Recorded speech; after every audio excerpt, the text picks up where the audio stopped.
ছোট্ট একটা জীবন, অথচ আমরা কত অভিজ্ঞতার মধ্যে দিয়ে যাই। যেমন উত্থান পতন, কত কিছুই না আমরা দেখি, নিজেকে গড়ি, ভাঙি, মানুষদের চিনতে শিখি। কত রকম মানুষের সাথে আমাদের পরিচয় হয়। আবার ওই সকল মানুষরা বিভিন্ন অভিজ্ঞতাও দিয়ে যায়। মন্দ মানুষ দিয়ে যায়, মন্দ অভিজ্ঞতা থেকে কিভাবে উত্তরণ হওয়া যায়। মন্দ মানুষ দিয়ে অজস্র দুঃসহকর স্মৃতিও, কিন্তু আমরা একটা সময় সব কিছু দিয়ে মানিয়ে নিই। আর ভালো মানুষ দিয়ে যায় সুন্দর সুন্দর স্মৃতি, সুখকর অনুভূতি, যা আমাদের হৃদয়ে প্রশান্তি এনে দেয়। এই তো জীবন। এত ভাবনা কিসের, এত দুশ্চিন্তা? যাই বলি না কেন, আমরা মানুষরা অনেক বেশি অস্থির। একজন স্থির ধৈর্যশীল মানুষ অনেক বেশি শান্তি, স্বস্তির হয়ে যায় তার জীবন।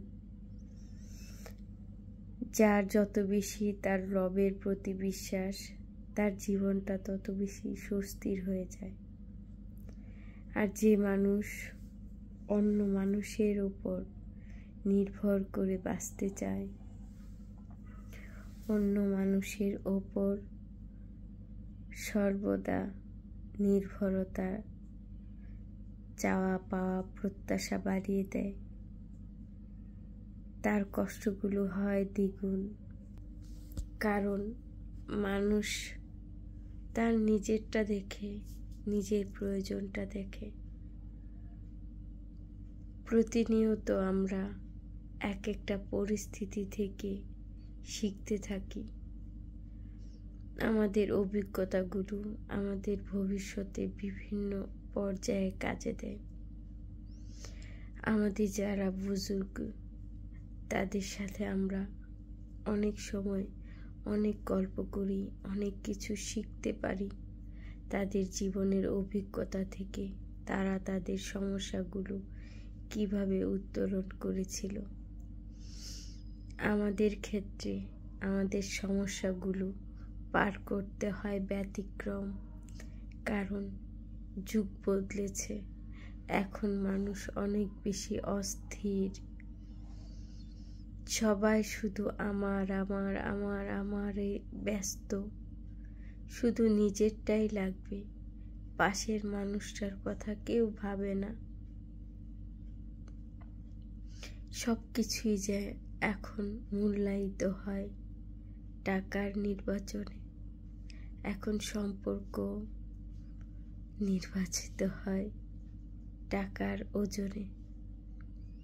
আত্মীয়তার সম্পর্ক রাখতে গেলেও টাকার প্রয়োজন। এখন আর মানুষ নিজের মূল্যবোধ সব কিছুই যেন বিলীন হতে চলেছে।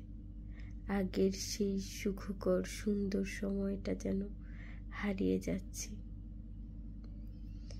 একদিন মৃত্যু আসবে, আমরা তা ভুলে যাই। মানুষ অনেক বেশি ভুলে থাকতে পছন্দ করে সত্যকে, মিথ্যে নিয়েই বাঁচে। কেউ প্রশংসা করলে, ভুল প্রশংসা, তাতে মানুষ অনেক খুশি হয়ে যায়। আবার কেউ সত্য কথা বললে তাতে মানুষ অনেক বেশি রেগে যায়। সত্যটা গ্রহণ করতে